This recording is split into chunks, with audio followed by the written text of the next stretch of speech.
সাইদির মামলার আলোচিত সাক্ষী সুখরঞ্জন বালির অভিযোগ দায়ের। বিস্তারিত দেখুন অগ্রযাত্রা ডেস্ক রিপোর্টে। বাংলাদেশ জামায়াতে ইসলামীর সাবেক নায়েবে আমির আল্লামা দেলোয়ার হোসাইন সাইদির মামলার আলোচিত সাক্ষী সুখরঞ্জন বালি দীর্ঘদিন পর আন্তর্জাতিক অপরাধ ট্রাইব্যুনালে এসে অপহরণ, গুম ও নির্যাতনের অভিযোগ দায়ের করেছেন। বৃহস্পতিবার আন্তর্জাতিক অপরাধ ট্রাইব্যুনাল সূত্রে এ তথ্য জানা গেছে।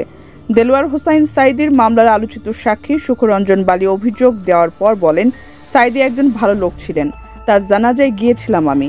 সুখরঞ্জন বালি আরও অভিযোগ করে বলেন, ওই সময়ে রাজনৈতিক প্রতিহিংসার কারণে তাকে অপহরণ, আটক রাখা এবং শারীরিকভাবে নির্যাতন করা হয়েছিল।